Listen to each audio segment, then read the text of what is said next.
Alright, folks. Let's get down to business. This coronavirus. So let me first and foremost say, the CDC and the World Health Organization, they have pretty much good information on this. But it is bad. But it's causing mass hysteria. But on the other end of the spectrum, there is other viruses and diseases that are far greater than this. HPV, which is human papillomavirus, 80% of the population has it. It can cause cancer. It can make you very sick. It can do a lot of stuff to you. So keep that in mind. That stuff is very, very easily transmitted. And it is not just a STD. You can get that even by touching the knob on a faucet. So I'm going to skip all that. You guys need to start doing your own research. Stop causing hysteria. Trucking industry. MATS, which is Mid-America Truck Show, has been canceled for this year. This is the first year in history this has happened. These guys with these show trucks and even some of the working trucks have spent months running their tail ends off, saving money to take like 5 to 10 days off the road to prepare for this. Those guys are going to suffer. I know some of them are upset. The people that we know that's in the trucking industry are really blown away because of it. And those of you that are drivers or family of a driver or brokers or whatever, you know that that is the world event for the trucking industry. We were planning to go hopefully this year, but we can't. So next year we will go. That is something that you do not want to miss if you are in the trucking industry and can get there to see these beautiful trucks and just wonderful people and to learn about the industry. Okay, we're going to skip that. Let me put this into perspective. As someone who brokers freight, I'm in communication between the company I broker for and direct customers and receivers. So I have 3 people I have to answer to. If my husband was on the road as an owner-operator, he would suffer as well. Everybody that is involved with the trucking industry right now is feeling the domino effect of this. And let me tell you guys something now. This shit is real. This is a taste of what America would be if trucks stopped. And honestly, I hope this wakes people up to a point. This is why. Toilet paper, wipes, canned food. I'm just going to give those as an example. But you will know when you walk through the stores what shelves are empty. Okay, people are raising hell because the stores don't have it in stock. Well, let me tell you this. Because a truck has not brought it. Let that sink in. Imagine if there was, you go to Walmart, there's no food on the shelf. Then what are you going to do? If you have a stockpile of food, how long can you go without eating? You got to look at it. These companies have to make this food to get this to the stores. If you can food and you have a stockpile, you're going to be okay as long as that food is good. Now, the store shelves are empty of food. There's a lot of necessities that are gone. Lysol, vinegar, bleach, cleaning products. Treat this as a situation to where This is 10% of the trucking industry if it stopped. If every driver stopped right now and parked, this is a small taste of what you are seeing would happen if America stopped trucking. And let me tell you, every single business, every single person, everybody would feel the domino effect. The home life. If you are a company driver, these companies are going to force you to stay out for weeks at a time, away from your family, away from graduations, away from stuff that you need to get home for. The men and women behind the steering wheel of these trucks. And I do not care how bad of a driver do you think they are, because right now, and any time before this and after it, they have a lot of pressure on them. They have to answer to the agents or the brokers. They have to listen to shippers. They have to listen to receivers. They have to protect the freight that they have. And you're talking some high value freight. I mean, there's some loads that's in the millions of dollars, and that is no joke. But that job is their bread and butter. So there you've took away from the family. Okay. Just now, we are reading that freight rates, there is a lot of freight right now to restock shelves. Freight rates are going out the roof. Right now, it is a good time for agents, brokers to make some money, because too much freight, not enough trucks. Say if I had a load of freight going from New York to Arizona. Alright, my customer says, I'm going to pay you $2.25 a mile. You've got a 53 van. It's not a reefer.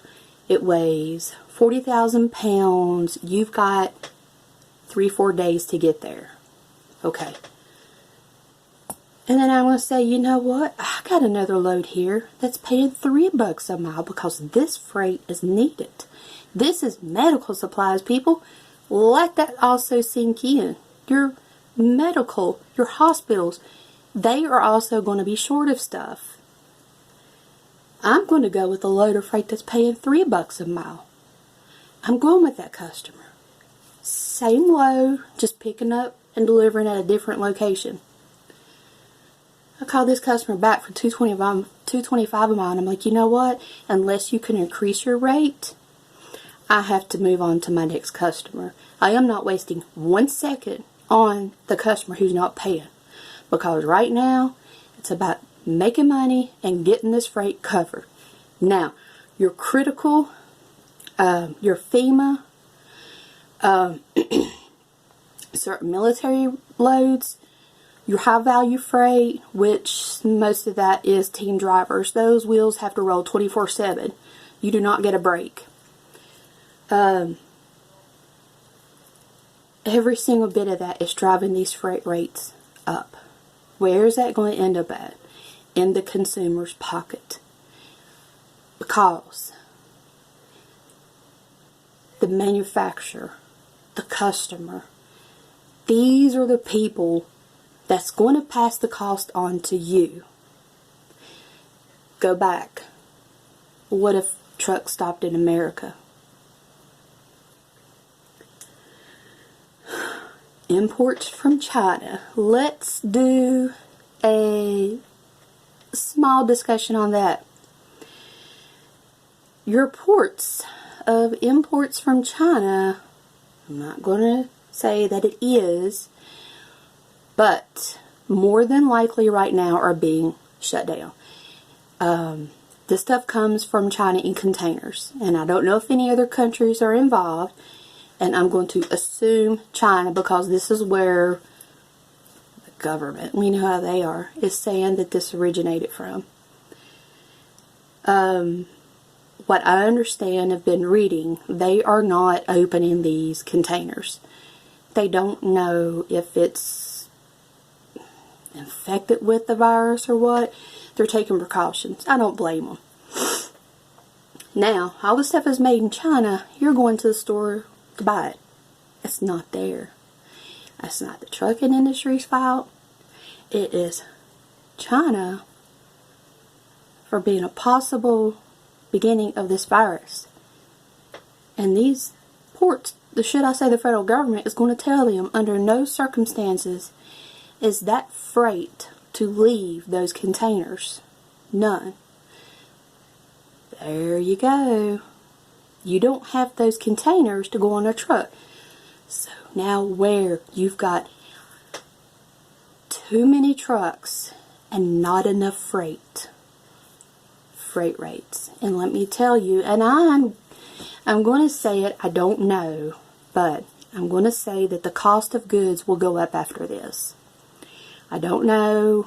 I'm actually going to start writing some of this down of where I know it could possibly go to. So that's another thing too. I personally want to thank all the truck drivers who are on the road right now moving to America. I hope every single person wakes up and realizes, hey, this is real. What if America did stop? You even have assembly lines that are shutting down because the parts come from China.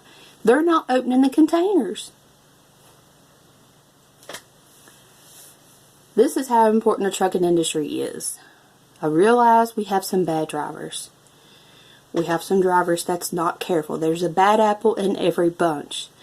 But there's somebody behind that steering wheel, a man or a woman, that has to answer to not just one person. They have got so many things going on in the cab of that truck that people do not know about. My husband can tell you some stuff. I have drivers that can tell you what they go through. It is not an easy job. They don't just hold a steering wheel.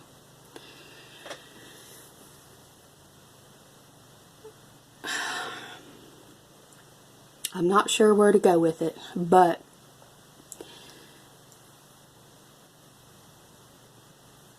this just isn't limited to washing your hands.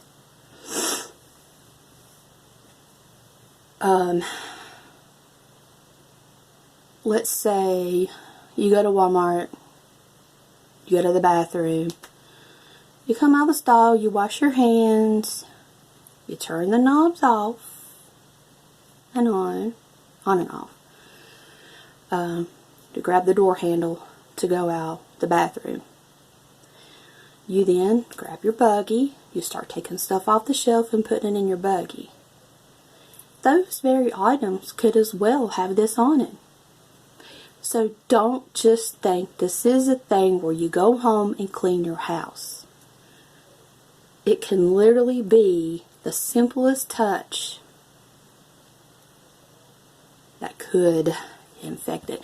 And the World Health Organization has on their site, people are being diagnosed symptomatically. They're not actually testing positive for it, which, my opinion, is also becoming a problem. Part of the mass hysteria. I think in hindsight, if we think logically, I know for the mountain that we live on top of, in 93 we had a blizzard, and I'm just going to go off of this for a second, just to give an example. We were expecting a dusting of snow. We got 4 feet of snow. And no one could get up or off this mountain. So, we learned a lesson. When we know that we have bad weather coming, or even something like this, we know to get stocked up on necessities, non-perishable food. We get wood for the wood stove. If it's in the winter, you automatically do that.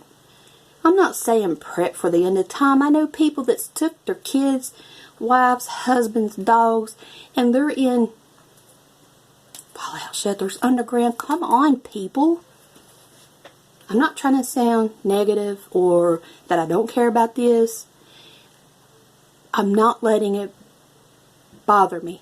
I almost died in 2009, and since then, I don't let fear influence me in any way, shape, or form to fear I'm going to die. If I'm going to die, it's going to happen. So, I just wanted to give y'all a tidbit about trucking. This is real to the industry. I wish that for some loads of freight, the government would lift the hours of service like FEMA and let these men and women just roll, knowing that some of this stuff has got to get where it needs to go, like the medical industry. That is one thing that needs to have priority. And if that truck is picking up a load at whatever company, I'm not saying company names, and he's driving a 53 van, he's got 40,000 pounds of medical necessities on it, he should be allowed to run without the hours of service. That's just my opinion. So I'm going to end it here. I'm trying to stay under 10 minutes, but for me, overlooking everything as a whole, this is my opinion after reading, trying to use common sense and logic, and talking to others, and listening to people talk about mats. And then once you talk to them, you will learn the domino effect this is going to have. This isn't the beginning. I think we're right in the middle. And so next time you want to bitch about a truck driver, just remember this is a small taste of what it could be.